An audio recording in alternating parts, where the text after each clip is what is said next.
പ്രമേഹത്തിൽ ഏറ്റവും കൂടുതൽ പ്രശ്നം വരുന്നത് കണ്ണ്, ഹാർട്ട്, കിഡ്നി, കാൽപാദങ്ങൾ. കാക്ക അല്ലേ? ഹ. ഈ അവയവങ്ങൾക്ക് എന്തുകൊണ്ടാണ് പ്രശ്നങ്ങൾ കൂടുതലുണ്ടാകുന്നത് ആലോചിച്ചിട്ടുണ്ടോ? നമസ്കാരം, ഞാൻ doctor Satish Bhat, diabetic care ഇന്ത്യയുടെ സ്ഥാപനങ്ങളും ഇപ്പോൾ ഇത് നടത്തിക്കൊണ്ടുവന്ന വ്യക്തിയുമാണ്. Diabetic food സർജനാണ്. നമുക്ക് നേരത്തെ പരിചയമുണ്ട്.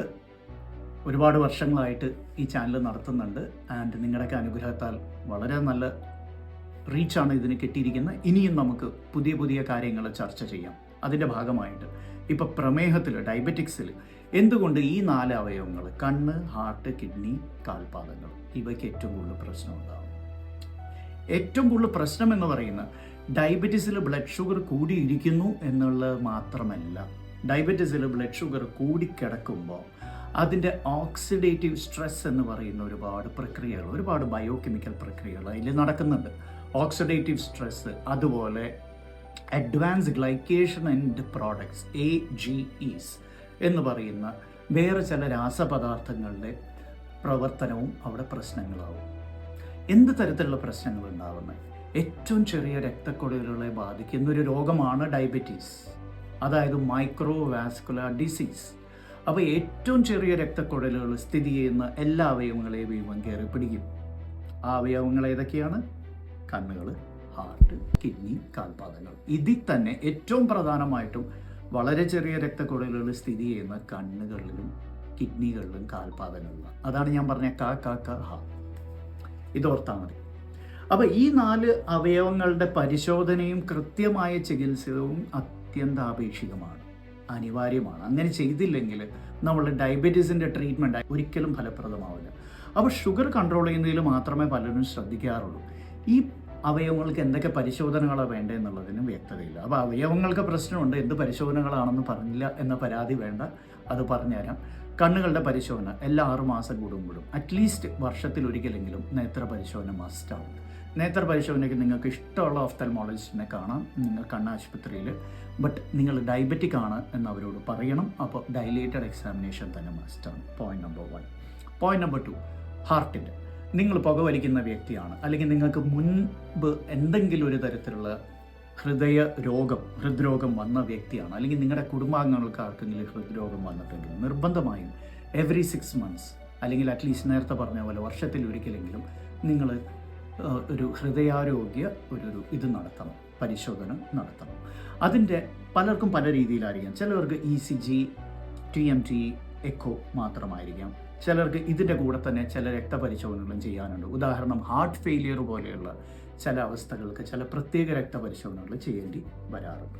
അപ്പോൾ അതാത് വ്യക്തിക്കനുസരിച്ചുള്ള പരിശോധനകളാണ് ഹൃദയാരോഗ്യത്തിന് വേണ്ടത്. അടുത്തത് കിഡ്നികളുടെ പരിശോധന. അവിടെയാണ് ഏറ്റവും കൂടുതൽ കൺഫ്യൂഷൻ വരുന്നത്.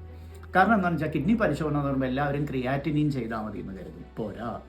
ക്രിയാറ്റിനിൻ മാത്രം ചെയ്യുന്നതിലൂടെ നമുക്ക് കിഡ്നി പ്രവർത്തനത്തിൻ്റെ ആകെ 25% താഴെ വിവരമേ കിട്ടുള്ളൂ. Less than 25% information.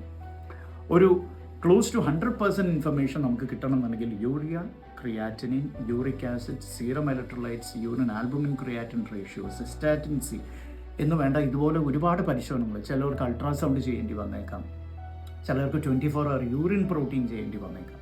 അപ്പോൾ ഇത്രയും പരിശോധനകൾ ചെയ്താൽ മാത്രമേ കിഡ്നികളുടെ യഥാർത്ഥ പ്രവർത്തനം നമുക്ക് വിലയിരുത്താൻ പറ്റുള്ളൂ. ഇനി കാൽപാദത്തിൻ്റെ പരിശോധനയിലും കുറച്ച് കൺഫ്യൂഷനുണ്ട്. പ്രധാനമായിട്ടും കാൽപാദത്തിൻ്റെ പരിശോധന എല്ലാവരും ഈ മോണോഫിലമെൻറ്റും അല്ലെങ്കിൽ ട്യൂണിംഗ് ഫോർക്കും വെച്ച് നോക്കും. യെസ്, ക്ലിനിക്കലി ഈ മോണോഫിലമെൻറ്റ് 10 gram മോണോഫിലമെൻറ്റ് എന്ന് പറയുന്ന ഒരു പരിശോധനയും ട്യൂണിംഗ് ഫോർക്കും വെച്ചിട്ട് നമുക്ക് അത്യാവശ്യം അറിയാൻ പറ്റും. പക്ഷേ അവിടെ ഒരു പ്രോബ്ലം ഉണ്ട്. ഇവയിലൂടെ സർക്കുലേഷൻ അറിയാൻ പറ്റില്ല. അതുപോലെ ഓട്ടോണോമിക് ന്യൂറോപ്പത്തി എന്ന് പറയുന്നത്, ന്യൂറോപ്പത്തിയുടെ 3 വിഭാഗങ്ങൾ അല്ലെങ്കിൽ 3 തലങ്ങളുണ്ട്: സെൻസറി, മോട്ടോർ ആൻഡ് ഓട്ടോണോമിക്. ഇത് 3 നമുക്ക് ഈ പറയുന്ന പരിശോധനകളിലൂടെ അറിയാൻ പറ്റില്ല. അതിനുവേണ്ടി സുഡോ സ്കാൻ പോലത്തെ ചില പരിശോധനകളും വേണം. VPT, പിന്നെ AB ഇൻഡെക്സ് നോക്കാൻ വേണ്ടി ഡോപ്ലർ എന്ന് വേണ്ട ഈ പരിശോധനകളെല്ലാം ചെയ്താൽ മാത്രമേ കാൽപാദത്തിൻ്റെ യഥാർത്ഥ അവസ്ഥയെക്കുറിച്ച് നമുക്ക് വിലയിരുത്താൻ പറ്റുള്ളൂ. അപ്പോൾ ഇവ ചെയ്യുന്നില്ല. പിന്നെ ട്രീറ്റ്മെൻറ്റ് അതിന് ബേസ് ചെയ്തായിരിക്കും. ബേസിക്കലി ഈ ഒരു ഘട്ടത്തിൽ, അതായത് റെറ്റിനോപ്പത്തി പിന്നെ കാർഡിയാക് ഇൻവോൾവ്മെൻറ്റ്, അതായത് അതെറോസ്ക്ലെറോട്ടിക് കാർഡിയോവാസ്കുലർ ഡിസീസ്, അത് അല്ലെങ്കിൽ ഇപ്പോൾ കിഡ്നികൾക്ക് ഓൾറെഡി നെഫ്രോപ്പത്തി, അതുപോലെ ഡയബറ്റിക് ഡിസീസ് വന്നു കഴിഞ്ഞാൽ ഇതിന് പൂർണ്ണമായിട്ടും റിവേഴ്സ് ചെയ്യാനുള്ള ഒരു ചികിത്സയും നിലവിൽ ഭൂമിയിലില്ല. ഉദാഹരണം, റെറ്റിനോപ്പത്തി വരുന്നു, നിങ്ങൾക്ക് എസ്റ്റാബ്ലിഷ്ഡ് റെറ്റിനോപ്പത്തിയാണ്, അതിന് റിവേഴ്സ് ചെയ്യാനുള്ള ഒരു ചികിത്സയില്ല. പിന്നെ അതിനെ തടയിടാൻ അല്ലെങ്കിൽ ഭാവി കോംപ്ലിക്കേഷൻസ് ഒഴിവാക്കാൻ വേണ്ടി ചില ട്രീറ്റ്മെൻറ്റ്സ് ഒക്കെ ഉണ്ട്. ഇപ്പോൾ VEGF ഇഞ്ചക്ഷൻ കൊടുക്കാം, ചിലവർക്ക് ലേസർ കൊടുക്കാം, ലേസർ ഫോട്ടോകോയാഗുലേഷൻ കൊടുക്കാം. അതുപോലെ ഇപ്പോൾ ഹാർട്ടിന് പ്രശ്നം വരുമ്പോൾ ആൻജിയോപ്ലാസ്റ്റി ചെയ്യുന്ന പോലെ അല്ലെങ്കിൽ ബൈപ്പാസ് ഒക്കെ ചെയ്യുന്ന പോലെ. അപ്പോൾ ഇവ വരാതിരിക്കുക എന്നുള്ളതാണ് പ്രധാനം. അതിനുവേണ്ടി ആദ്യം തന്നെ തുടക്കത്തിൽ തന്നെ ഡയബറ്റീസ് ഡയഗ്നോസ് ചെയ്യുന്ന ആ സമയത്ത് തന്നെ ഇവിടെ വിലയിരുത്തലും ആവശ്യമാണ്, ആ സമയത്ത് ഇതിൻ്റെ ചികിത്സയും ആവശ്യമാണ്. ഇന്ന് അതിന് പറ്റിയ ഒരുപാട് മരുന്നുകൾ നമുക്ക് ഇറങ്ങിയിട്ടുണ്ട്. അപ്പോൾ ഒരാൾക്ക് ഡയബറ്റീസ് ഉണ്ട്, കുറച്ച് ഓവർ വെയിറ്റ് ഉണ്ട്, അല്ലെങ്കിൽ കാർഡിയോവാസ്കുലർ റിസ്ക് ഉണ്ടെന്ന് നമ്മൾ അറിയുമ്പോൾ തന്നെ ആ വ്യക്തിക്ക് ടാർഗറ്റ് ചെയ്ത് കൊടുക്കാനുള്ള ചികിത്സകൾ ഇന്ന് ലഭ്യമാണ്.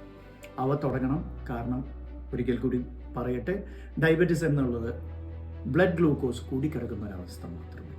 ശരീരത്തിൻ്റെ ഈ പറയുന്ന അവയവങ്ങളെ എല്ലാത്തിനെയും വളരെ ദോഷകരമായിട്ട്, ഇൻഫാക്റ്റ് നേത്രങ്ങൾ എന്നേക്കുമായിട്ട് നഷ്ടപ്പെടാൻ, കാഴ്ച എന്നേക്കുമായിട്ട് നഷ്ടപ്പെടാനും, ഹാർട്ടിനും കിഡ്നികൾക്കും ഫെയിലിയറിലേക്കും, അതുപോലെ കാൽപാദങ്ങളും മുറിച്ചു കളയേണ്ടി വരുന്ന അവസ്ഥയിലേക്കും നയിക്കുന്ന ഒരു രോഗം തന്നെയാണ്. ഇത് ഭയപ്പെടുത്തലുകളല്ല, ഇത് യാഥാർത്ഥ്യങ്ങളാണ്.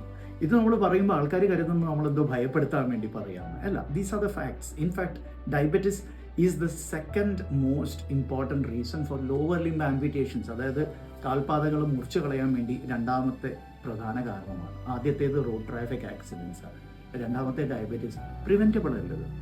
തീർച്ചയായും അതിന് വേണ്ടിയാണ് ഈ ചാനൽ, അതിന് വേണ്ടിയാണ് ഇത്തരത്തിലുള്ള വിഷയങ്ങൾ നമ്മൾ കൈകാര്യം ചെയ്യുന്നത്. Thanks for watching and like, subscribe and share.